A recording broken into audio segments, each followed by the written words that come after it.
How are we doing, guys? And welcome back to All East TV. It is the first opposition preview of the season. It is with Dave from Talking Wolves, my mate Dave from Talking Wolves. It feels like a while since we've spoken, mate.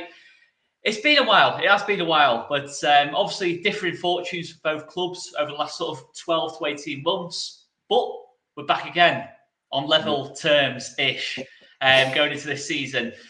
Mate, how have things been with you first and foremost for Talking Wolves there?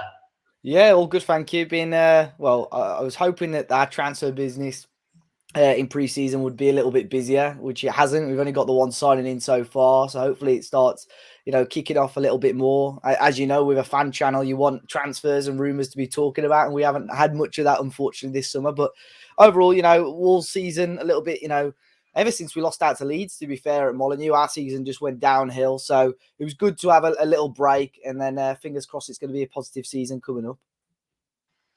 Yeah, it's funny you mentioned that about the transfer business so far. I guess it's more on your transfer business has been more based on who you've been able to keep so far. Obviously, Ruben Neves staying. I think there's a few rumours about Morgan Gibbs-White. Obviously, he's had a really good loan spell at Sheffield United. I must admit, I was very impressed whenever I saw him last season.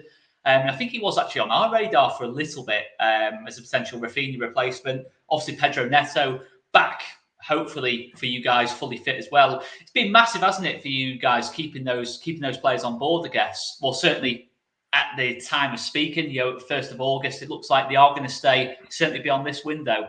Yeah, Neves is the big one because towards the end of last season, on the last home game, on the lap of honour, we saw him crying and we thought, right, that's it, he's going to be moving on.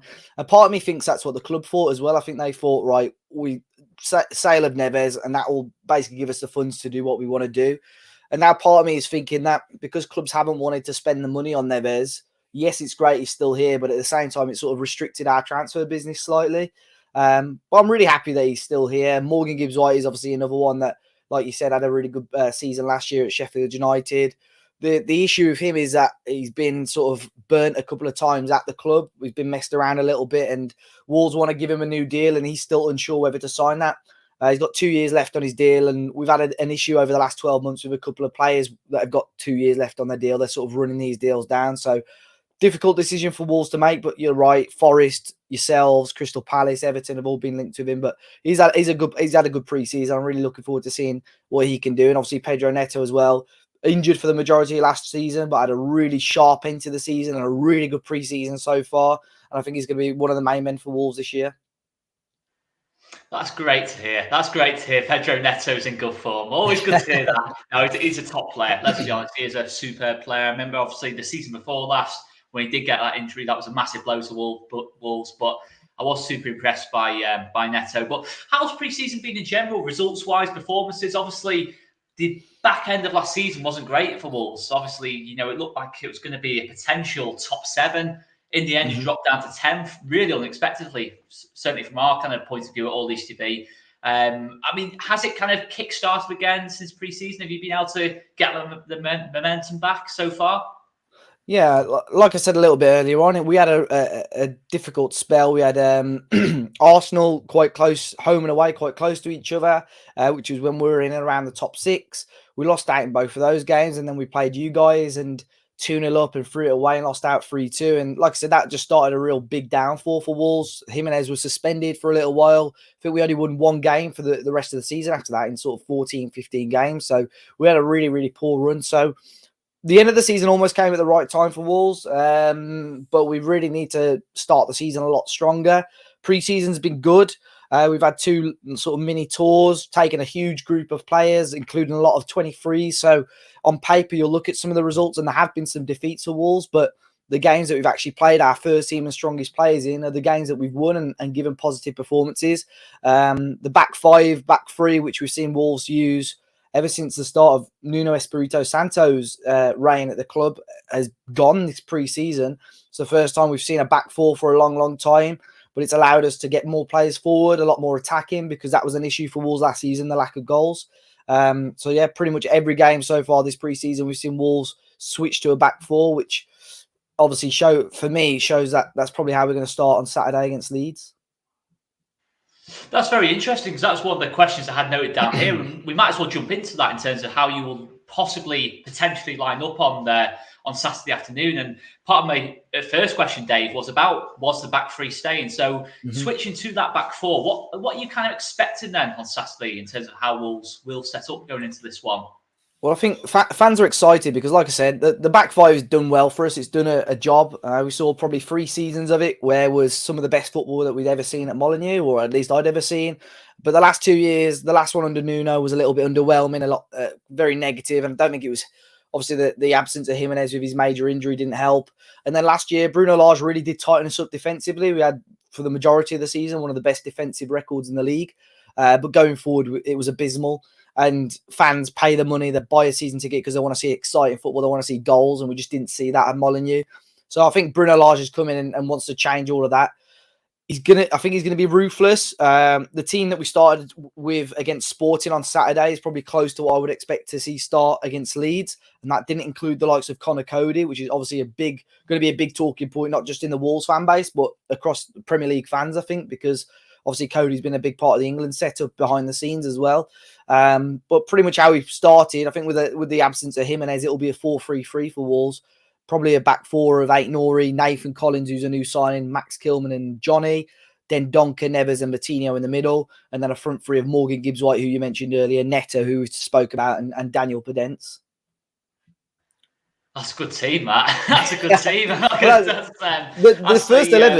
The first 11 is good, but the issue for Wolves fans at the moment is our depth, because again, any other injuries to that team, we're stuffed really. But like you've said, I think our first 11 is very solid, and it's good enough to be looking at top half of the Premier League. But any suspensions or injuries, and we're in a little bit of trouble.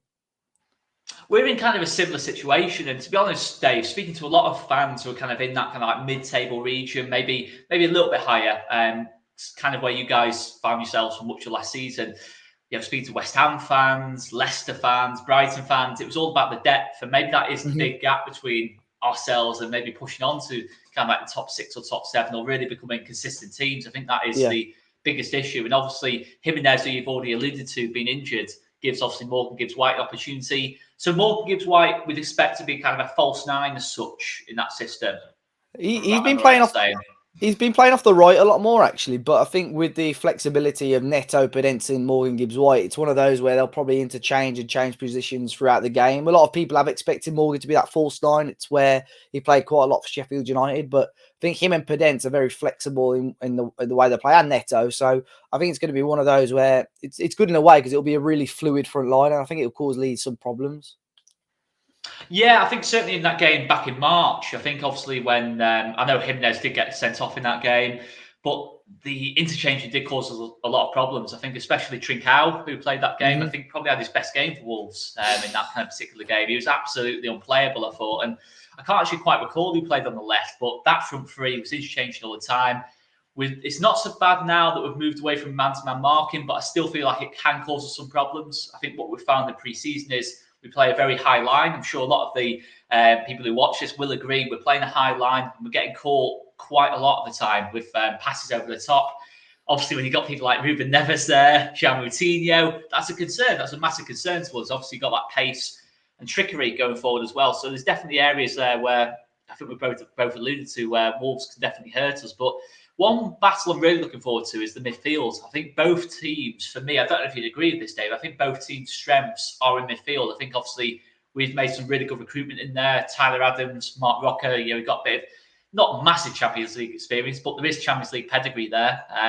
Both have started pre-season really strongly. And obviously, João Moutinho, Ruben Neves, at the other side of the battle. I think that's a battle I'm really, really looking forward to. And I think in the last couple of games we've played, it's been quite decisive, that battle. Certainly at Molineux, I thought João Moutinho was unbelievable for the first sort of 50, 60 minutes in that game. And we didn't really get a kick until obviously he went down to 10 men.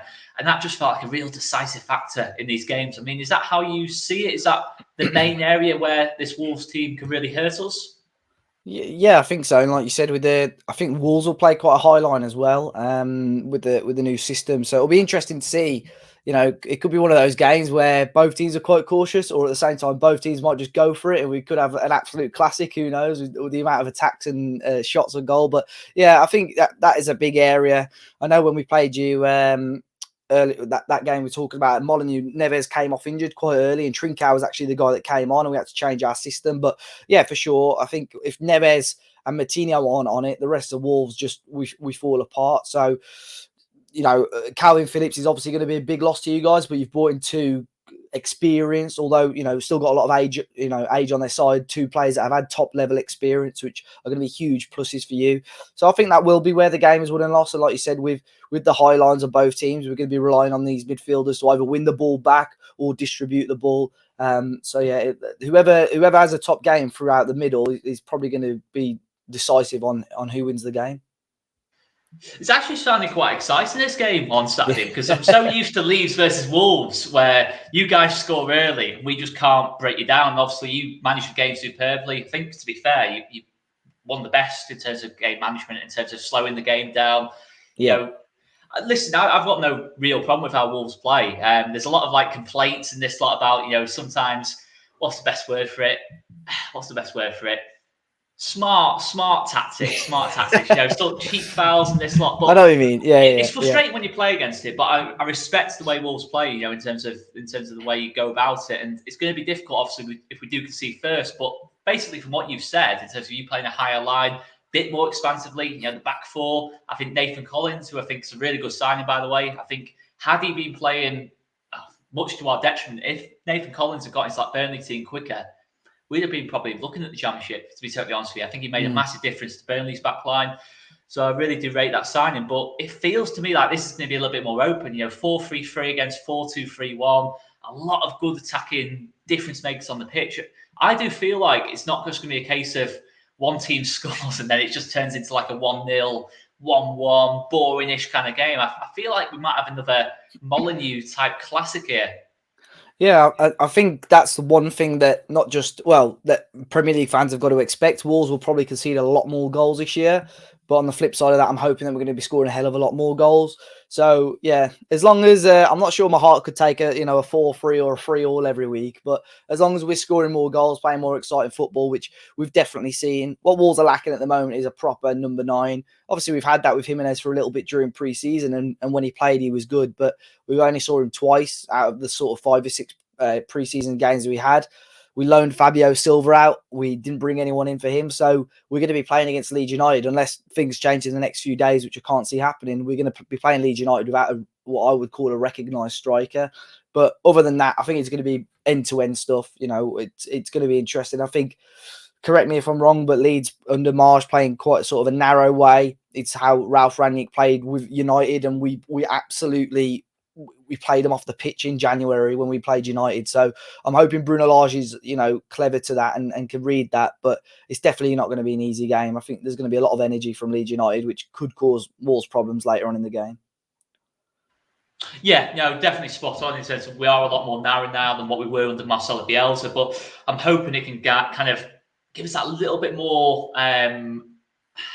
I think last season was a tough one for us, and it's something that maybe we want to build on to as the next question. But I'm hoping that, that sort of last, I know it was against 10 men, but that last sort of half an hour against Wolves is I've not seen us break down Wolves like that at all in that kind of the 3 previous games against you, where we were creating a lot of clear-cut chances. Yes, a 10 men played a big part. Obviously, naturally sat in a little bit more. But yeah, I think the next question really, Dave, is the fact that both teams have had a similar-ish kind of trajectory over the last sort of 5 years or so, maybe 6 years for you guys, in terms of obviously being kind of mid-table championship teams, not really looking like we're going anywhere. Then all of a sudden, suddenly, one of us gets Nuno Espirito Santo, the other gets Marcelo Bielsa. It's just up, up, up, up, up. It feels like it's not going to stop. Everything's going to keep getting better and better and better. And then for you guys, certainly from an outsider looking in, it kind of just came out of nowhere that Wolves kind of declined a lot, under Nuno in that last sort of season, that last sort of half a season.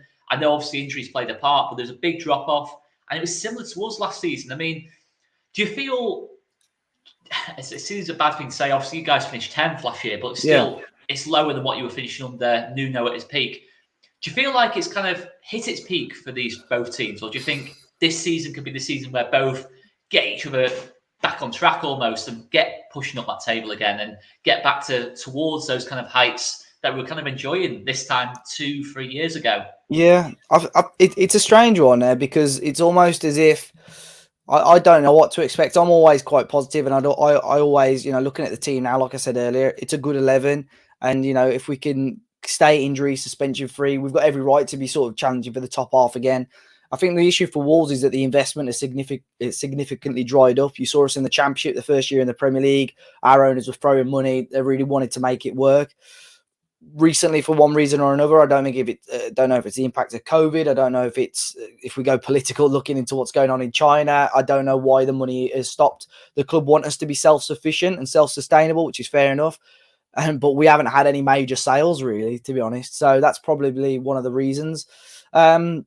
So yeah, it's difficult to say. We could have a really good season, or on the flip side, if we have a really bad run of injuries, we could easily be down there and struggling again. So I think Bruno Lage has done enough, and he's did enough last year to deserve a little bit more backing. I'm hoping that the board can find that little bit more money towards the end of the season and do that. But last season, end of January, we were on phenomenal form. We're in the top 6. If they just gave us a little bit of money to bring 1 or 2 more players in, we could be having a completely different discussion right now. So I think that's one of the main things, lack of investment. We've lost players on frees or loaned out players this summer and not replaced them yet. So I am hoping it's going to be a busy end to the window. But same with Leeds United. I think, I've had a couple of discussions with Leeds fans about the whole Bielsa situation. Would you still be a Premier League team if he was still at the club? And some people were unsure. But I think sometimes, like the sale of Calvin Phillips, although as Leeds fans, it probably hurt when it happened, you've been able to reinvest that in a number of decent players. Same with Rafinha. And it's for fans, it's exciting as well because you're able to see 4 or 5 brand new top players that you weren't going to be able to see beforehand. Yeah, it feels like we're both at a similar stage of our clubs, really, like not really knowing what to expect because you've seen the goods and the bads kind of in the last couple of months and that lot, like the really good and the really bad in that lot. And it just feels to me like it's going to be a naturally inconsistent season for Leeds. I kind of alluded to it on the last video I did on the channel in terms of it feels like some weeks I really don't know what to expect from us on Saturday. It wouldn't surprise me if we make a flying start, score early, and and the crowd's right up for it, and then make it really difficult for Wolves. On the flip side, it wouldn't surprise me if Wolves show that experience, show that little bit more. What's the word for it? That little bit more chemistry as a team, because obviously you guys have been, all your players, apart from Collins and I suppose to an extent Gibbs-White, have been together for a long, long time now. So I don't know what to expect at all. It wouldn't surprise me whatever the result is, to be honest, on Saturday. But can I push you for a prediction, Dave? Yeah, well, like we've said, I know it's going to be a tough game. Both teams, I would say, are pretty level. Even last year, we didn't beat Leeds at all in the league. Last year, it's an Ellen Road's difficult place to go. Like I said earlier, I'm very positive. I am going to just nudge towards a narrow Wolves victory, a 1-0 win. But it could be a goal either way. I think it's going to be a really intriguing game. And my first visit to Ellen Road on Saturday, so I'm looking forward to it. Very good, very good. I'm expecting an unreal atmosphere, to be honest. When I saw that come out as the first game, I thought, I'm pretty happy with that. With that. Not because I think we can go and beat Wolves in that lot, or we're going to be favourites, but I just think it's a good game to have early doors. Wolves, Southampton, there's maybe a little bit of opportunity there, but we'll wait and see. But Dave, where can we find you, mate? Where can we find you on YouTube, social media, etc., so people know where to follow you? Yeah, so it's at Talking Walls. We're on, like you said, YouTube, Instagram, Facebook, Twitter. So yeah, if you want to drop us a follow, we'll have all our reaction after the game as well. So obviously, if Leeds beat us, you want to see me almost crying, feel free to check it out. So yeah, Talking Walls everywhere. Check it out, guys. Make sure you check it out. Absolute legend, this Dave. And we'll leave it there, guys. Anyway, make sure you smash the like button, hit that subscribe button for me and Talking Wolves as well. And yeah, we'll be back with a general preview as well. In fact, no, sorry, the general preview will be going out before this. So make sure you check that out as well. Make sure you check out our big match preview as well, which will be going out on Friday night. And of course, the watch along on Saturday, which Scott will be doing, as I think the rest of us are at the game on Saturday. So yeah, make sure you keep it locked and smash the subscribe button, guys. And we will see you later. Big thanks to Dave, and we will see you later, guys. Thanks very much for watching.